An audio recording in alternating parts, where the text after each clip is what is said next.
Welcome back to the Crypto Power Hour. Of course, the number one crypto show on Rumble, powered by our friends over at Solum Global with your host, Lance Migliaccio and George Ballantine, the Crypto Bros. And what is this? It's your ultimate deep dive into everything crypto, blockchain, and decentralized finance. Doesn't matter whether you're a seasoned investor or just a newbie just stepping into the world of digital assets for the very first time. We're going to bring you expert insights, top interviews, exciting new projects, breaking news, and game-changing innovations shaping the future of digital finance. Because on this show, in crypto, we trust. George B., we're back in the saddle. You've got a great education piece for us today. I'm excited about it. We had a great guest last time. We had the people from the NFT, the circus. Great stuff, man. NFT, the movie. Yeah. And great. It was a great interview. If you didn't see that, you should check it out. Great peeps. We really enjoyed having them on. How are you, brother? What's going on, George? It's early. It's 7 a.m. crack of dawn, 5 a.m. for me. So what's going on, buddy? It's Friday, man. I don't know. Weekend's coming up. No snow. Weather warmed up somewhat. I mean, it's all right. We're doing it right. Just another day. You getting any more snow? Tomorrow's Valentine's Day for all the people lovers out there. Little Valentine's Day action. Yep. Well, that's always exciting for a lot of people. You got to do something nice but you don't have to worry about that right now, do you, George? No, I am single as they come. Yeah. Oh, wait. And Valentine's Day is my birthday too. You know where I'll be? Home. Probably better off if you had a relationship. It might be an expensive day. Although you could just swap and say, I'm not going to get you anything. You don't need to get me a gift. It'd be a cheesy way to do it. All right. Well, these education pieces, man, we're excited because we've done some research. Gemini says, that's Gemini AI over on Google, says that the Crypto Power Hour, based on views and impressions and exposure, is in the top 3 in the nation. Maybe in the top position, but they claim it's in the top 3. They didn't position us in 1, 2, or 3. But that's big news. And of course, we're excited about that. And that's all because of you guys. So thanks for doing it. While we're on the air, please take the live link, share it far and wide. Tell your peeps they want to learn about crypto. This is the spot. We try to cover everything, and we try to really give you advanced and beginner stuff, and newbies, so that, we don't try to talk over your head. A couple of guys from back east, from around the way, just doing what we're doing here. So George, you got what I think is great. I always love when we go to the fundamentals of what's going on in decentralized finance. And today we're going to cover blockchain fundamentals. Listen, we're live and we're deep diving into the blockchain fundamentals. Grab your notes.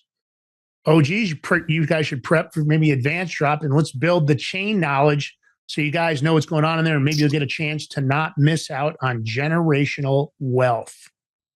Let's go, George. All right. I mean, Lance, always when we talk about fundamentals, you got to take it easy on people, because hopefully there's a lot of people who want to learn about crypto. So, I'll try to simplify things for you. That's the way I like to do it. I like to take my time, go slow, but you may ask, like, what the heck is blockchain? Somebody like, blockchain? They're thinking, what are you on a block? We got a chain going around it or something? Yeah, if I said it, I would probably say, what the hell is a blockchain? Simple definition. Blockchain equals a shared tamper-proof digital ledger replicated across thousands of computers, which we say are nodes, where entries, or you can say entries, transactions, whatever, they're grouped into blocks, hence the word block, and then they're chained securely using cryptography, hence the word blockchain. Right? Simple, right? Imagine a massive unbreakable group notebook. Oh, no, hold on. I'm going to use my laptop as an example. Imagine this puppy right here. MacBook right here. It's unbreakable. Right? You write, Alice sends Bob 1 Bitcoin. That's pretty generous of you, Alice. Everyone in this network gets a copy instantly. Hold on, I put my MacBook. I don't want to drop it. That wouldn't be bad, right? Yes, it will be. So everyone gets a copy of it instantly. So to add your entry nodes, they'll check if it's valid. And how do they do that? What do you mean? What do you mean they check? Well, does Alice have the funds? Does she have the Bitcoin to send to Bob? I wish Alice would send George a Bitcoin. I don't know. No kidding, man. But once approved, it's locked forever. No eraser exists. You ain't erasing that. Once it goes through, it's it. It's done. It's on the blockchain. It's on the ledger. No bank, no CEO controls the notebook. Who controls it? The people do. That's right. That's the key perks. It's transparent. Anyone can audit it. It's immutable. It can't secretly change history. It's secure. Math locks it.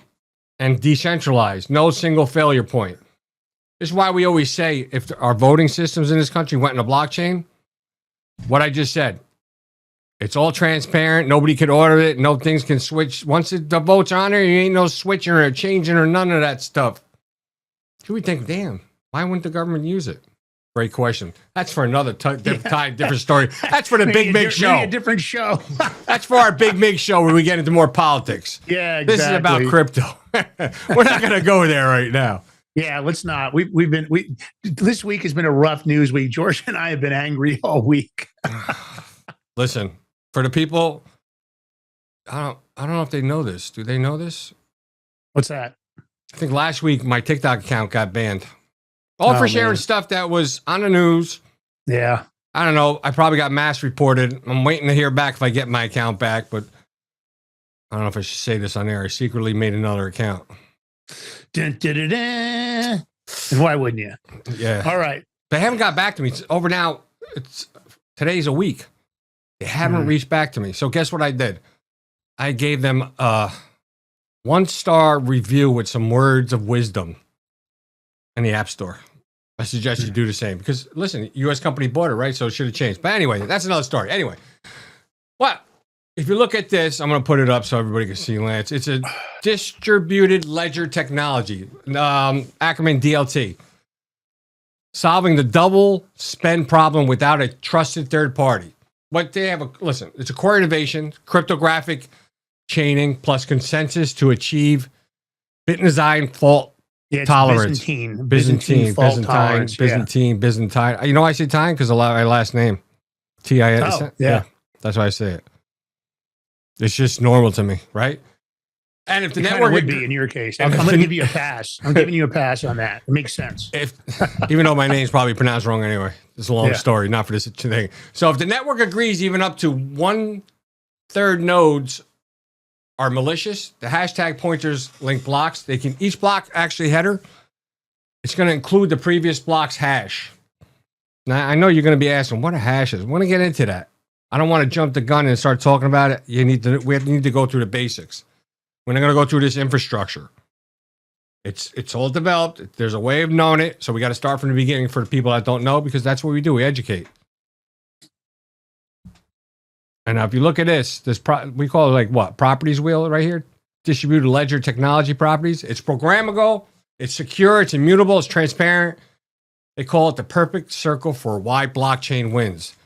I'm going to call it this. You know how they say the circle of life? Probably say like the circle of blockchain.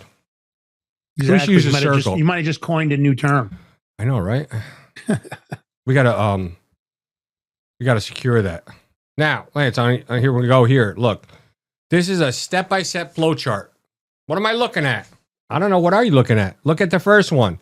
Transaction is requested. Somebody's putting in to buy order, or sell order, something. It's transaction.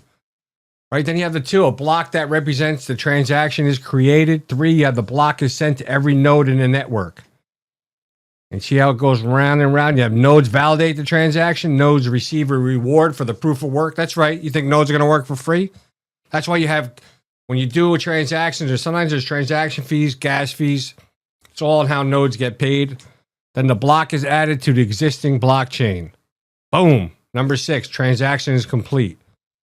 I mean, you think about it. It might sound a little difficult. Hear about Bitcoin mining, the nodes getting rewarded is the mining that Bitcoiners do or other tokens do.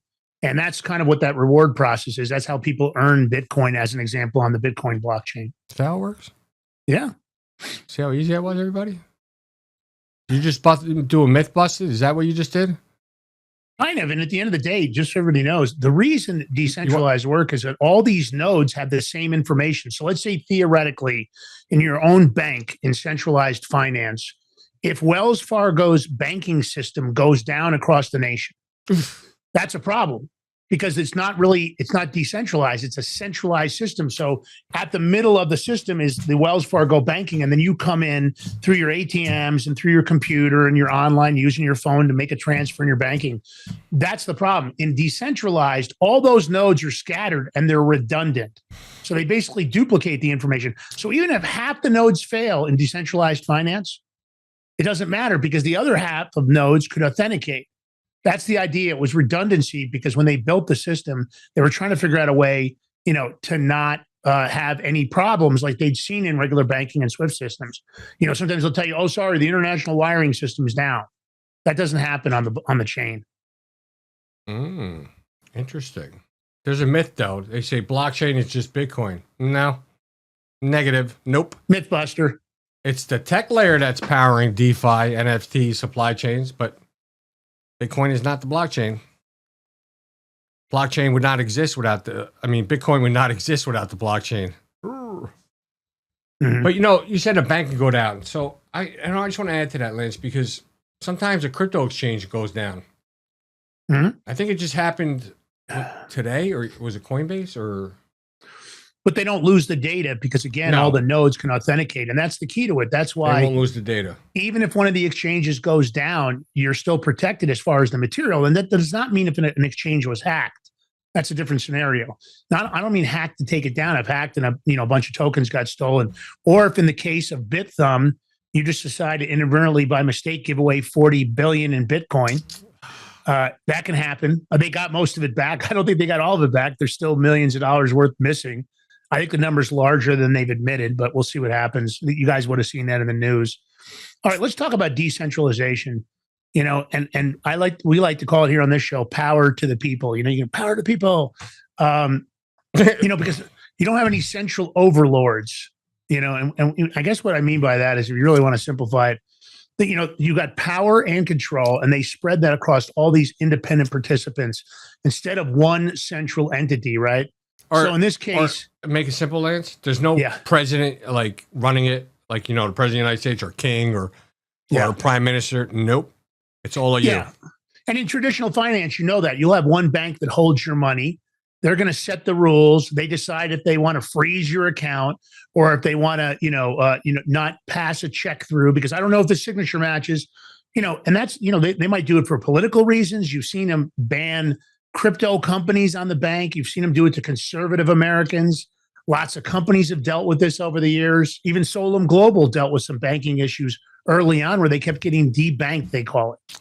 So you have to look at that. Now, blockchain, you got a different scenario. You got thousands of nodes worldwide, and they vote on the validity of the transaction. So there's no single entity that says, I don't like the way George signed his check. And it's not a check, of course, but no, I don't like it. We're going to bounce it. That doesn't happen because in this case, you might have another 100 nodes that say, what are you talking about? It's fine. Put it through. So you have no single entity that is going to censor it, freeze it, shut it down, cancel it, debank it, because the nodes control the majority, right? And, so you got to think about when you think about this fully decentralized, and Bitcoin, no company, Ethereum with foundations is like a semi company, permissioned, right? Enterprise planes like, Hyperledger is one for banks. And trade-offs, more decentralization equals higher security resilience. But of course, you also get slower and cheaper, less efficient. So, then this is a little bit advanced. So for some of you out there, you may not be, you won't really completely understand it. But CAP theorem, when you apply it, and this would be for the advanced people, you can't really have full consistency, availability, and partition tolerance. Blockchains are going to prioritize IP, right? So it's going to be availability plus partition tolerance. So over strict consistency. So, and the key at your eventual via longest chain, 51% attacks possible, but economic deterrent cost is always greater than the reward in that case. So it's hard to do it. To really attack the full chain, it would be extremely costly. And could you even pull it off? It's unlikely. So, traditional finance and DeFi bridges, those are always going to be via tokenized assets. And then you've got regulations like the Genius Act for stable coins, which are definitely going to boost confidence. There's no doubt. And they won't kill the decentralization. Now, that being said, I don't know what the position is going to be of the Federal Reserve Bank. So let me explain cap. We're just theorem. waiting for the Clarity Act to pass. Yeah, that's for sure. So let me explain cap theorem. This is a rule they use for spreading out networks like blockchain. You can only pick two of these three rules. So you get consistency, which in simplified terms means everybody sees the exact same info instantly. You can get availability with it. The system is always up and responds fast. Or you can get the third, partition tolerance. It keeps working even if internet connections drop or lag. But you can never get all three. You normally only get two of those. Interesting that you have to look at it from that. And that's the idea of cap theorem. So the blockchains will use they'll kind of like choose, let's say they choose A plus P. So they're going to pick availability and tolerance. So they're going to give up instant sync. Instead, things line up eventually. You wait a minute for the blocks, the longest chain to win. That's why your transaction might say pending for a bit, but the network stays online and it's unstoppable. So a 51% attack, which means bad guys are trying to control over half the power, could cause trouble, but it costs way too much money or coins. And usually they can't justify the expense. So I think the key is, and George loves the Genius Act, so I'll let him go from there and talk about that. The Genius Act. You want me to talk about the Genius Act? All right. Well, listen, everybody really likes it. It was good, but we still need more stuff. But it makes stablecoins safer, which pegs it as 1-to-1. It's 1-to-1 reserves. It's transparency. 1-to-1. Usually, stablecoins always going to be worth $1. Never more, never less. So you're saying, like, why we need the US dollar and a paper dollar and all that? We don't. Just have stable coins. You know, Lance, I just thought of something. I wonder if they ever... I shouldn't say it on air because it might take it a good idea, but I'm going to say Whoa.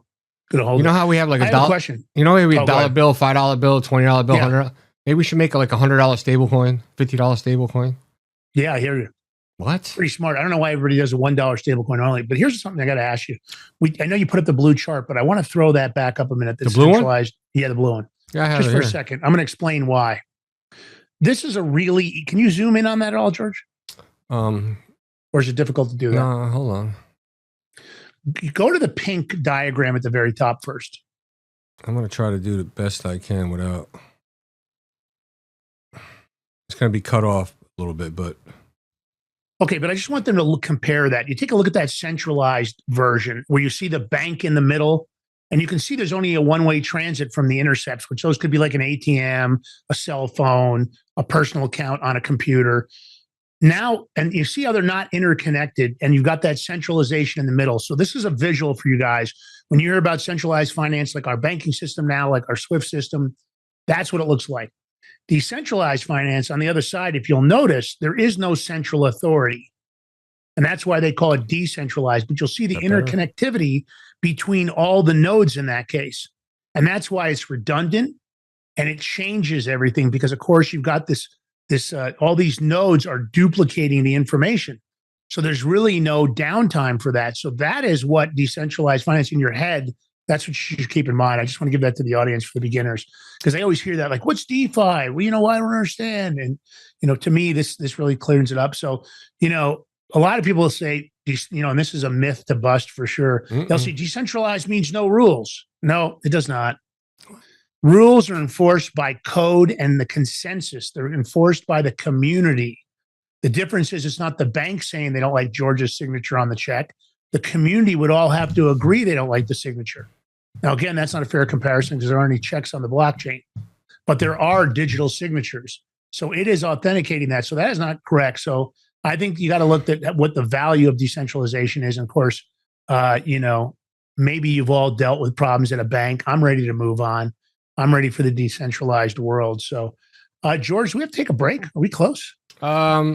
No, we got like 10 minutes to go. Oh, okay, good. I'll let you know, bro. You good? Well, you don't have faith in the production guy too? Yeah, I know. I know. I do a lot to the host and production. We're good. All right, let's talk about distributed ledgers. I think we should go to that next. The ultimate shared truth, right?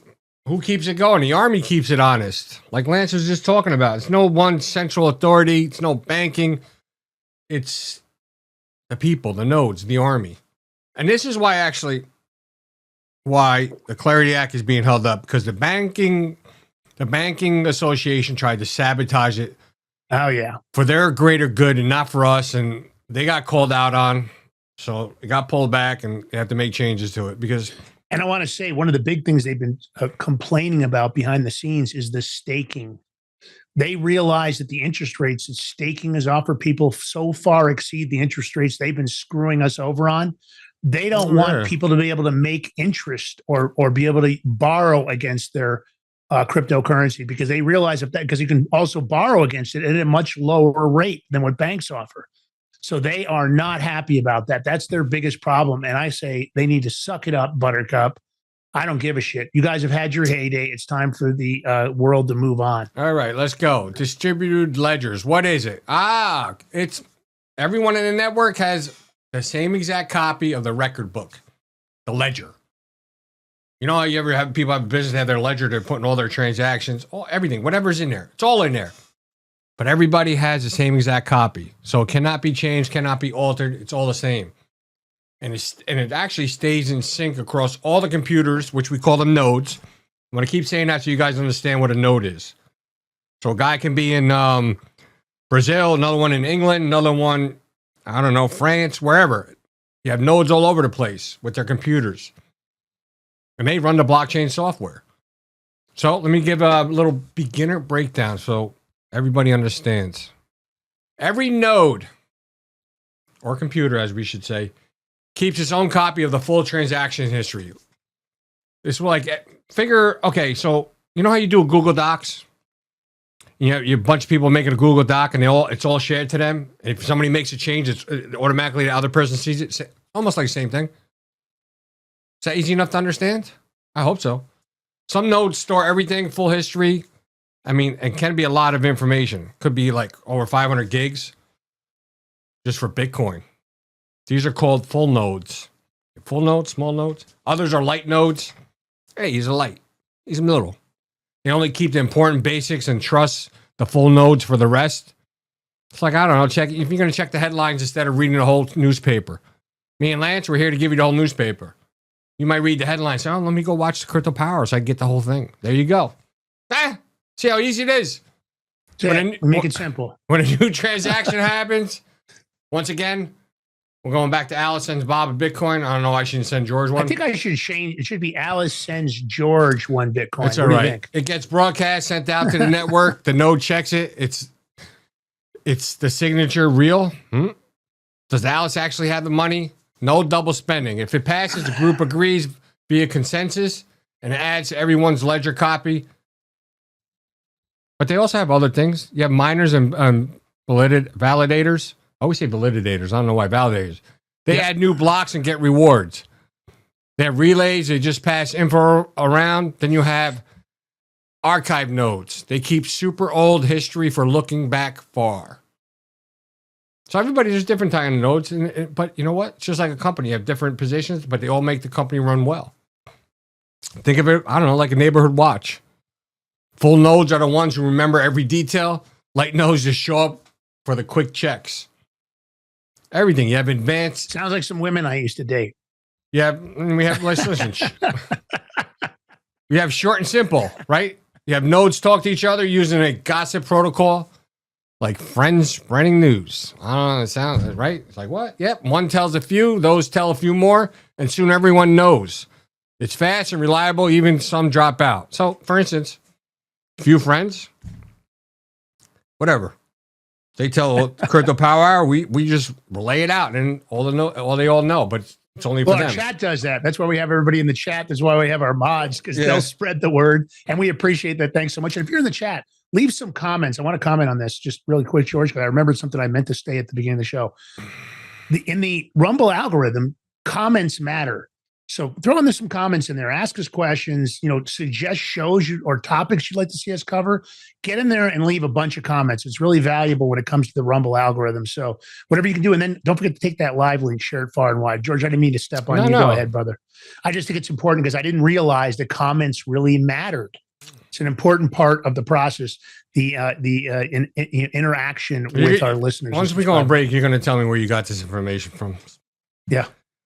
I think I already know, but it's all right, though. Mm-hmm.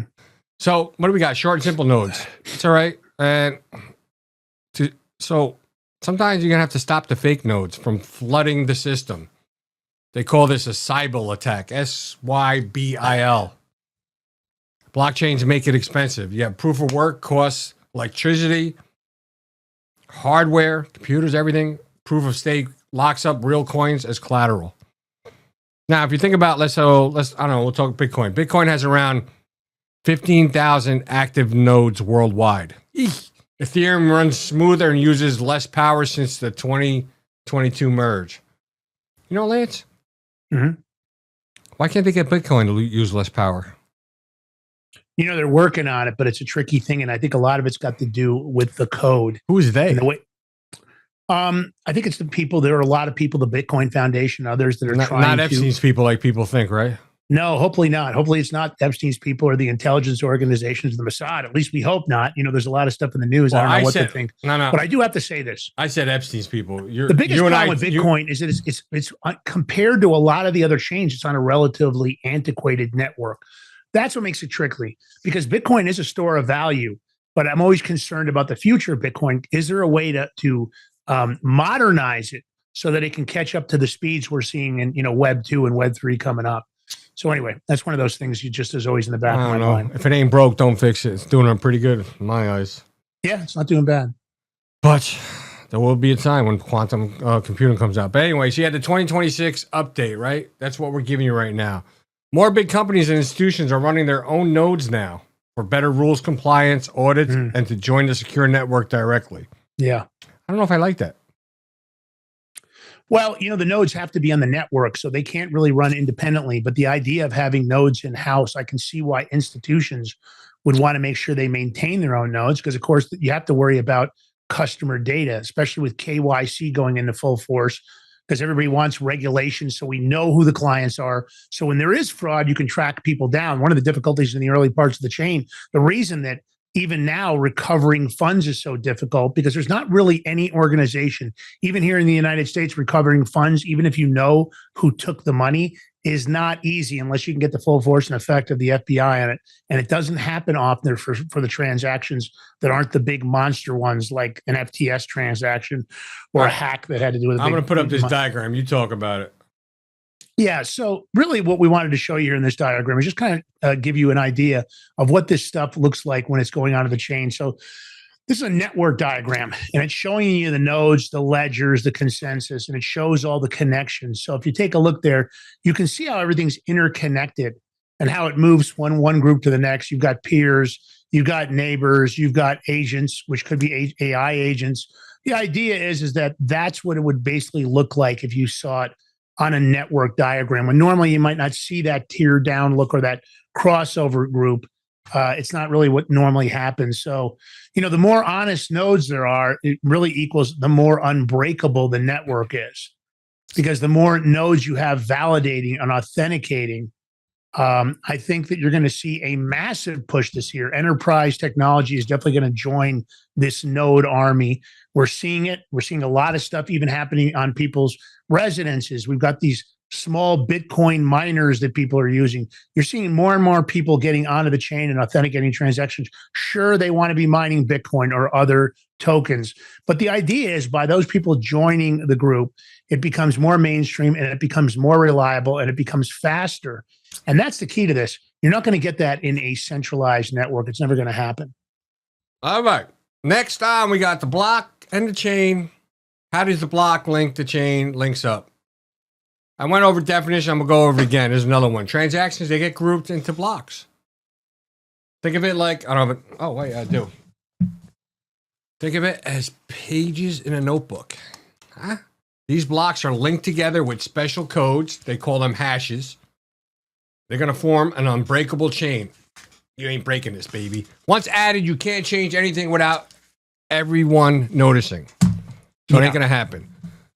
So block is like we're going to say a page or two parts. You have the header, top info, includes a timestamp, when it happens.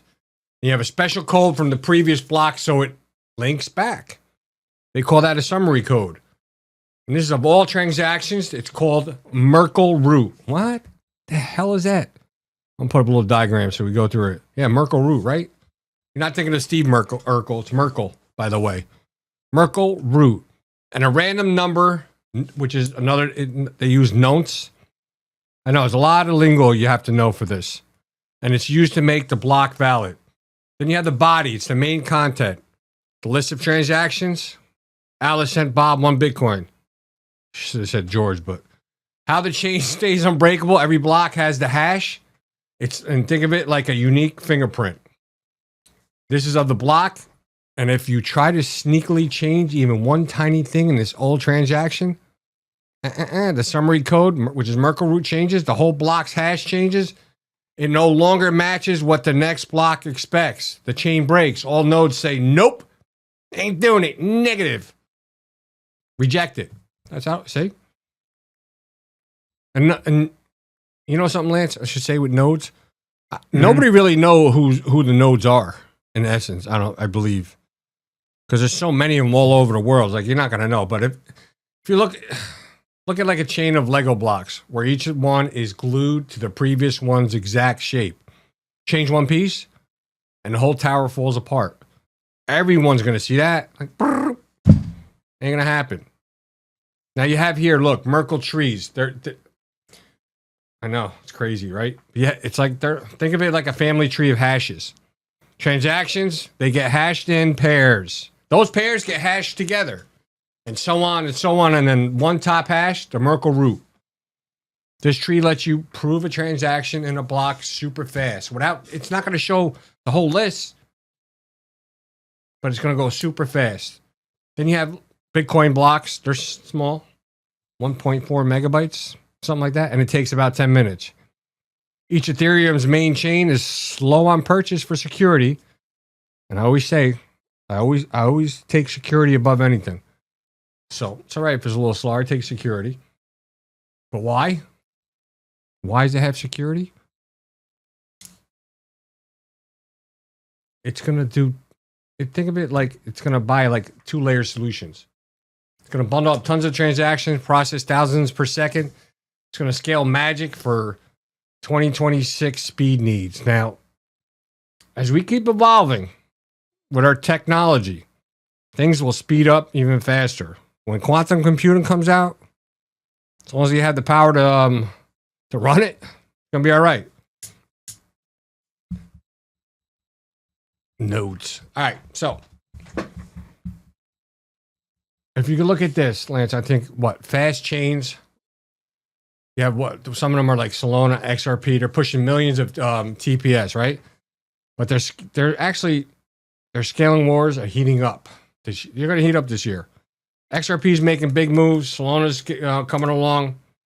I think my personal opinion from what we see, what XRP is doing, Ripple, I mean, they're going to be taking off. It's just one thing after another. And what are you going to have? Crypto magic. You have hashes, keys, signatures. We have it all. What blockchain is going to use? Clever metrics to keep things safe. What is hashing? It equals turning any info into a unique digital fingerprint. Then you have public and private keys. Think of it like a mailbox address, which is public. And then your secret key, which is private. And what's that going to do? It proves it's really you. That's why you never give your private keys away to anybody. And you store them in a fireproof, warm, waterproof place. And don't let nobody know. Probably keep it in 2 different places just in case. Because if you lose those private keys, you're done up. You're going to lose your money. Yeah, it's ugly. And people have done it. Don't think it doesn't happen. Because, of course, it's not like you're going to call the company and get those back. A lot of people think they're just like passwords. It's not going to happen. And they are not like passwords. Nope. I mean, I know it's going to be evolving. I think a lot of it's going to be biometrics and stuff eventually. And those private keys are probably going to end up going away, I think. Should be, because you can have multiple wallets, and I mean, you have 12 words, or sometimes even more. I don't know, 16 word configurations for your private keys. I mean, it's crazy. But that's what it is right now. If you want something that's new, innovative, safe, and secure, you're going to do it. Or you want the little password. And you know, with private keys, if you forget, you only get so many chances. You know, when you have a phone, and if you try to put your code in, like after 10 times it locks, it's done up. I don't think you can get in it anymore. Well, same thing with your wallet. If you have like 10 chances, and after that, sayonara, it's gone, Lance. All that money gone. It's brutal, isn't it?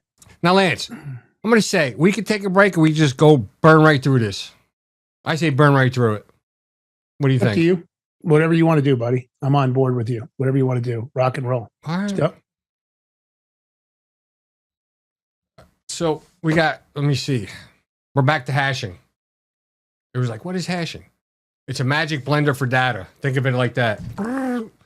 Puts any message or file, even say hello.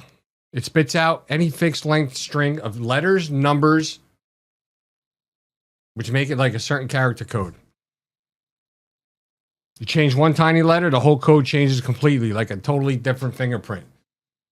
And it's used everywhere to link blocks, check data, hasn't been tampered with, everything. Now you have different look, public and private keys. I just told you that. Your public key equals your wallet address. You share in the world, so Alice can send George 1 Bitcoin. I have to give her my address, right? It's public address. You can share that. No big deal. You know something, Lance? I want to say something. I've been dying to say this. Yeah. You know the Savannah Guthrie's mother that's missing? Yeah. And they gave the ransom notes. They wanted Bitcoin. And they gave an address to send it to. What if it's somebody just took somebody else's public address and put it on there? What if it's all of a diversion? Can you imagine? I was like thinking about, damn, imagine all of a sudden you get a call from the FBI because some idiot saw your public address and put it on a ransom letter just to throw off the... I want to tell you something. It's an awful thing, but they could easily do that. Wow. I know, you know. It's absolutely, George, as much as I hate to say it, it's absolutely one of those things that you have to question. Right? I mean, you might get a knock on your door. You might have to go through the steps with the feds, but you didn't do it, so you're good. But it'd just be a big hassle. I don't know. I had to say, I've been dying to say that, Lance.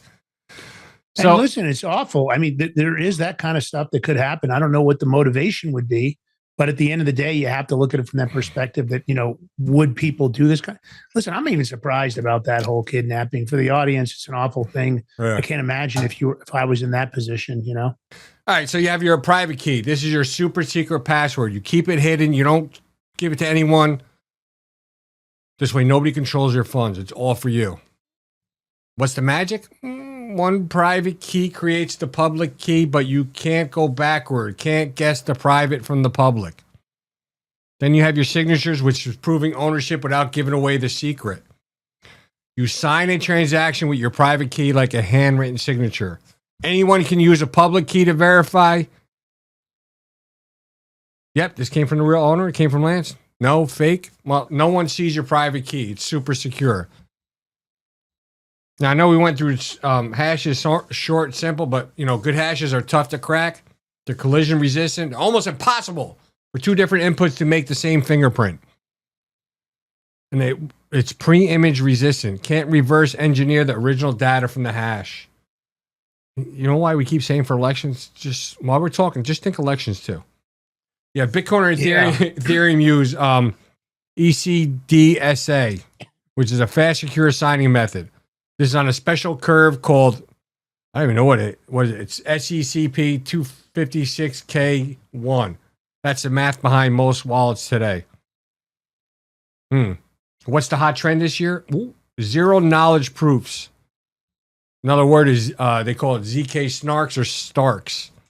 I don't know where they come up with these words or acronyms. It lets you prove something is true. I don't know. I have enough funds, whatever, without showing the details. This boosts privacy and scaling, which is very important. Lance, I'm going to put this up. You want to take this one so I can get it ready? Go ahead.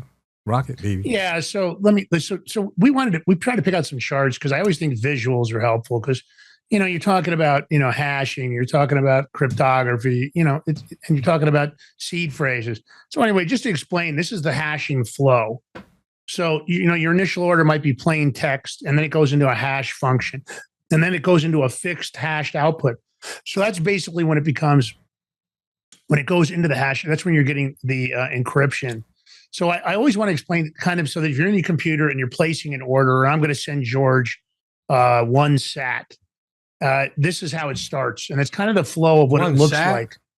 Yeah, that's crappy, isn't it? Cheap, bro. Did you see how I did that to you, bro? I want to give you one sat. I knew you'd go for the Bitcoin. I'm going to just give him one Satoshi. One Satoshi? You couldn't give me like 100 Satoshis at once? Yeah.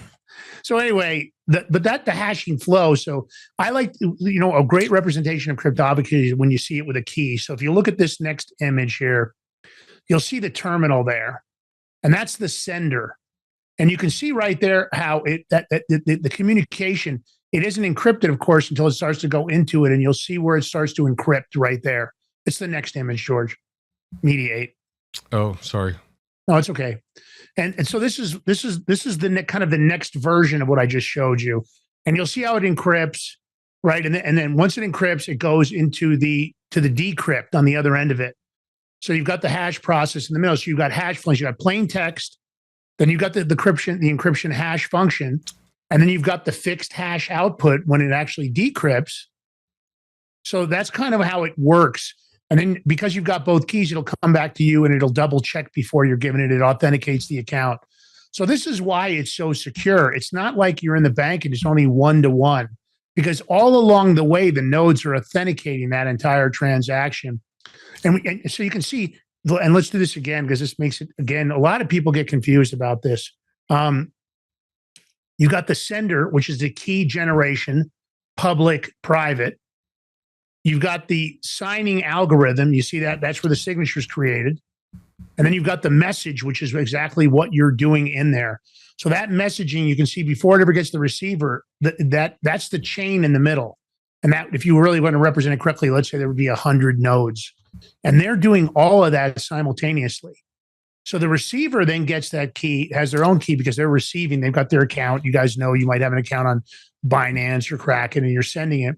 And it verifies the algorithm that's produced. And then the message is what was sent. So you get to send whatever it is, and then there's a comparison that happens. This is why it's so secure. In regular banking, it goes through a wiring system, and the SWIFT system is antiquated. And that's why people have so many problems with it. So you get digital signature process, sign with private, verify with public, step-by-step flow. And that's kind of, for everybody out there that always struggles with that, I think it's a great way to do it. It is, but what does it happens when you have a group agreement without fighting? You have a consensus and how the network agrees on which transactions are real and who gets to add the next block. There's no boss. It's all just fair rules. And what has that come about? What do they do? It's called POW, not the one you're thinking, proof of work. It's like, they say it's like tough math race. Miners compete to solve a hard puzzle. The puzzle, find a secret number called the notes. More of these names, I love it. So when you mix it with the block data and it runs through hashing, what's going to happen? The results are going to start with lots of zeros. First one to solve it shouts, "I win," almost like bingo. Like bingo. It adds to the block and gets a reward. Bitcoin uses this. It's secure, but uses a ton of electricity.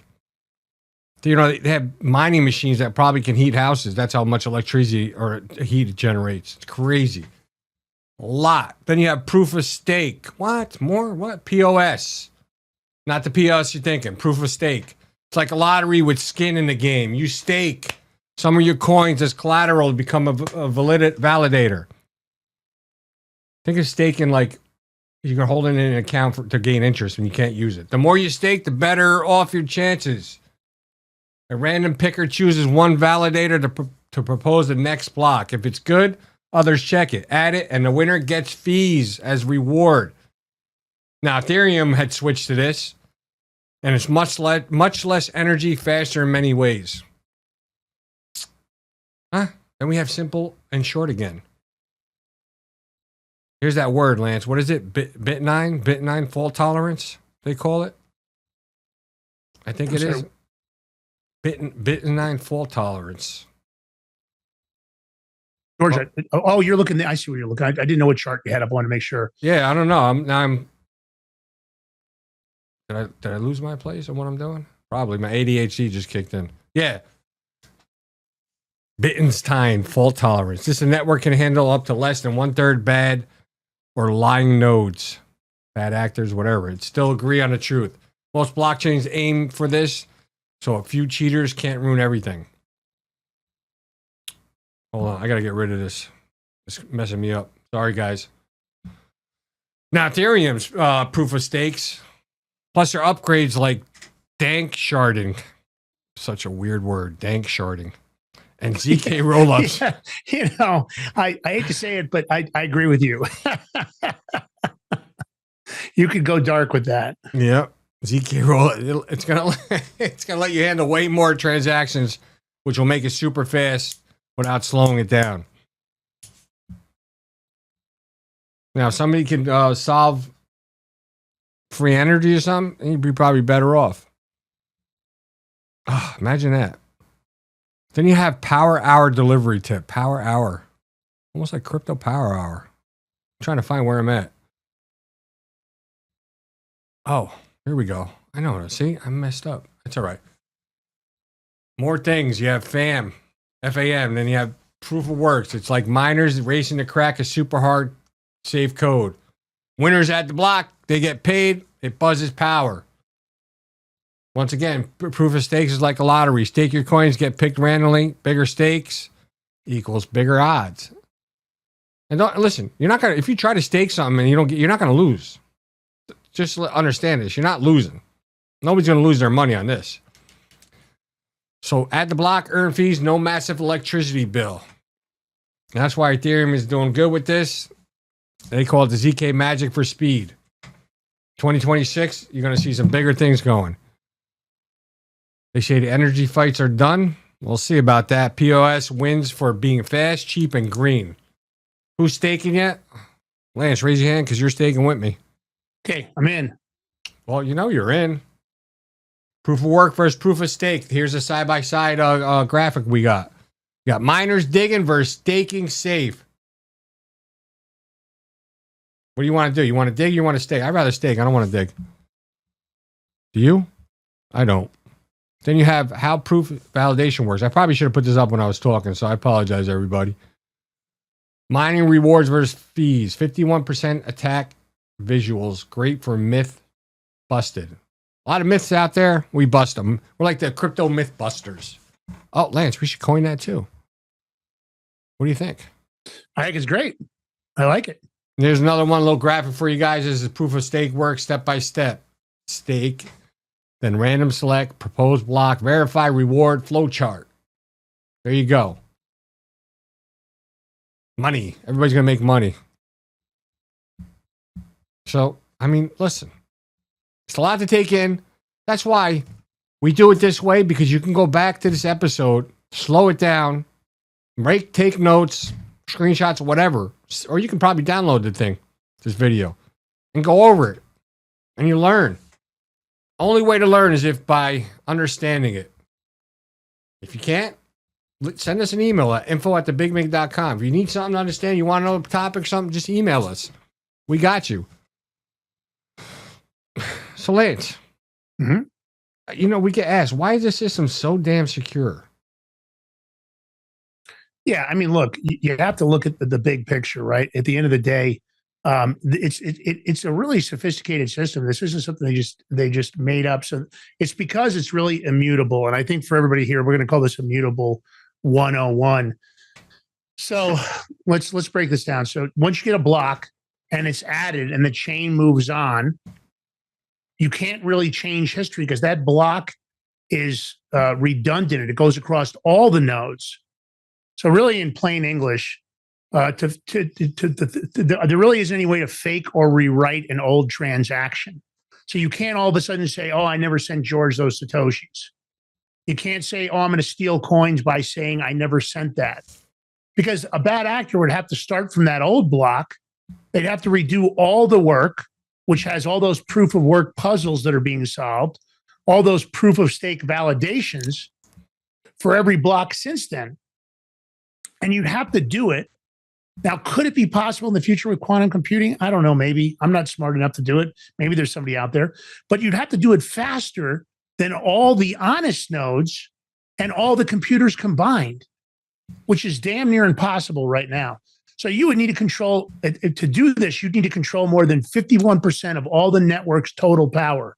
That means all the hash rate for all the proof of work. So you'd have to have 51% of all the nodes doing all the processing. Or you'd have to have stake coins for proof of stake, which they would take those coins. So we're talking about potentially that it's going to cost billions of dollars in equipment. You're going to have to pay for the electricity. You're going to have to pay for it with locked up crypto, way more than you'd probably ever be able to steal. So the honest chain, the real one built by everyone else, keeps growing longer and faster as this is going on. So you'd have to like put it at an accelerated rate. So the network's always going to follow the longest chain, the proof of work, or the one with the most stake. So when it comes to the proof of stake, so the fake chain is going to lose automatically. It's like trying to rewrite, I don't know, the ending of a popular group story after everyone's already read 100 more pages than you have. So you'd have to rewrite those 100 pages faster than the whole group is now writing, not only the 100 pages they wrote, now they're writing new pages. It's almost impossible unless you had some incredible amount of massive resources. And you would have to invest, I don't even know, hundreds of billions of dollars probably to pull this off. So, the game theory is going to keep it honest. You got miners, validators, and they're making more money by playing fair. They're getting this steady reward, whether they're getting paid in coins or they're getting paid in fees. So why would they risk the attack, which would probably lose money anyway? So there are attack types. There's a thing called a reorgs, which is a short chain reorganization. It's like a temporary fork where a longer chain overtakes. There's another thing called a MEV. And again, these aren't very successful, but it's a minor maximal extractable value. So it's kind of a sneaky way to reorder transactions for extra profit. You're trying to basically front run the trades or the transactions. But there are checkpoints, the defenses they use. There's a thing called a checkpoint, and that's a hard-coded safe point in the code. So you can't really rewrite far too back, right? And then you've got longer confirmation waits, wait for 6+ blocks before trusting a transaction, which is almost impossible to reverse it. So they'll wait till it's been authenticated. You've got the 6 additional blocks. And to try to rewrite that, you're already moving at a speed that's already going to cause a major problem. So I don't think there's going to be at this point any successful large scale 51% attack. It's never happened on Bitcoin or Ethereum mainnet, never. The economics make it too expensive and pointless.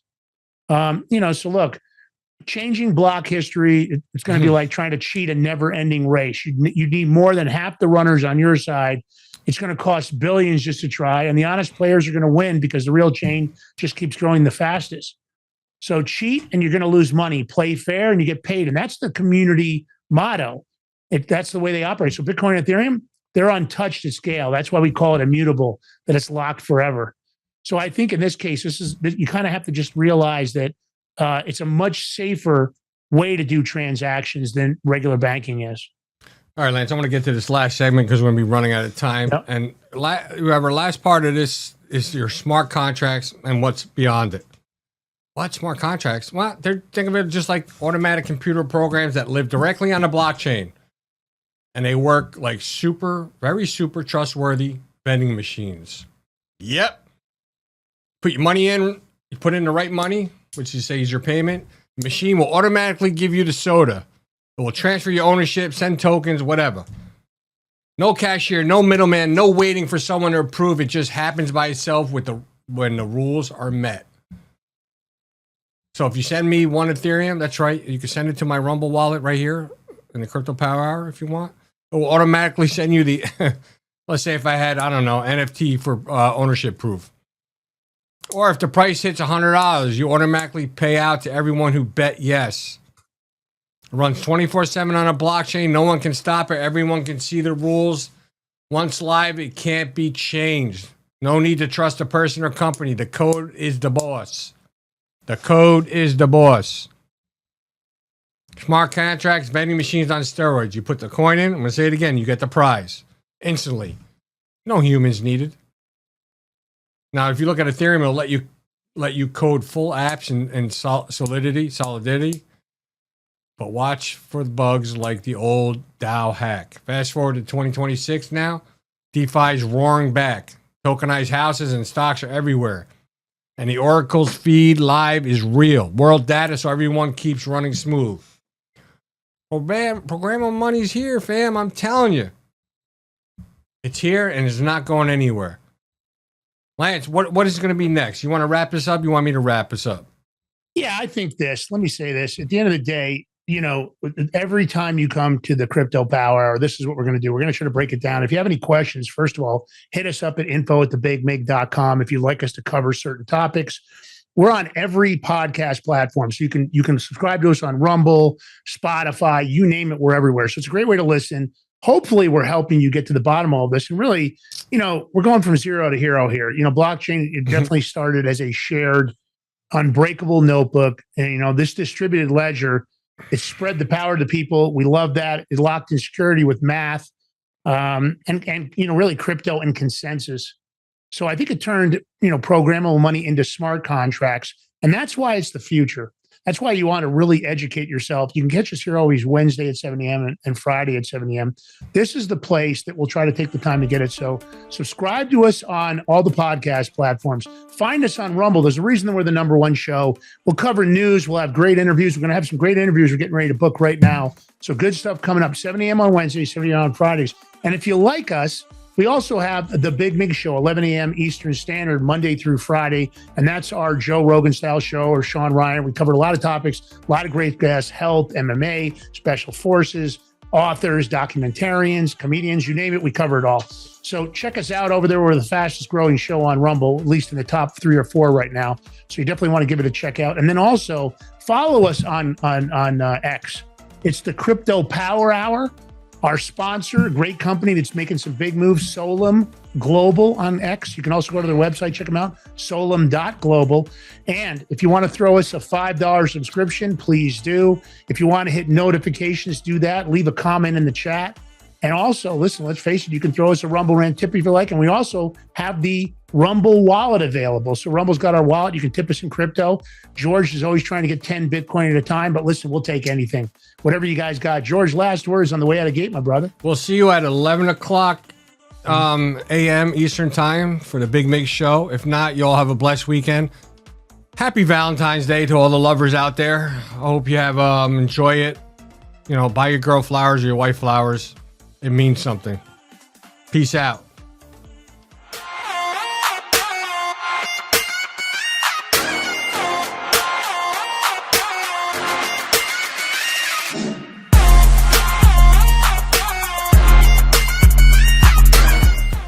Are you ready to stand up for your community and support your local sheriff?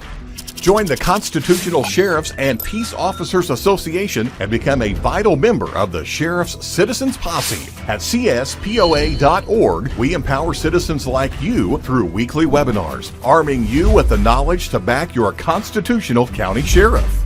Together, we can uphold our Constitution and ensure liberty and justice for all. Your community needs you now more than ever. Visit CSPOA.org and join the Sheriff's Citizens Posse today. Make a difference. Stand for freedom. That's CSPOA.org. Your country, your fight, your future.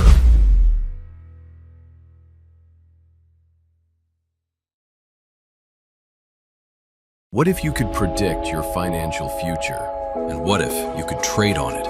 Introducing Block Trust IRA, the future in your hands. An astonishing 88,000 millionaires were created last year from the Bitcoin boom, and you could be next. Block Trust IRA is the only crypto management firm powered by AI-driven strategies, ranked #1 in the world by Bitcoin Magazine. The Block Trust IRA platform is built for everyone, from first-time buyers to seasoned investors. Predictive AI technology that was once only reserved for insiders and elites is now available to you. It's time to leave the old buy and hold strategies behind. Your assets are protected with military-grade security, offline cold storage, and $200 million in insurance. Visit BlockTrustIRA.com to book your free consultation and ask how to claim up to $2,500 in deposit bonuses today. Bitcoin changed the game. AI changes the strategy. Hi folks, I'm here today to introduce you to the Prepper Bar from PrepperBar.com, the most unique precious metals product we have seen in a long time. These 62-gram bars are perforated and easily broken down into your choice of 3 different sizes to fit a multitude of needs. Whether it be from asset protection from inflation, economic turmoil, or its unique utility for barter and trade, the Prepper Bar makes a perfect gift for all the precious metal lovers out there. Exclusively made here in the USA and selling out fast. Available in both gold and silver, these slim Prepper Bars fit neatly in your wallet, and their utility enables use in any situation. Forged through rigorous training and honed by the finest instructors on Earth, these K9 units serve beside our nation's warriors as they fight to preserve what we cherish. When these warriors complete their duty, the Warrior Dog Foundation provides them with a home deserving of the service they've given us all. At our state-of-the-art kennels, they receive rehabilitation and care suitable for heroes, because that's what they are. Be a part of giving them a future today. Visit warriordogfoundation.org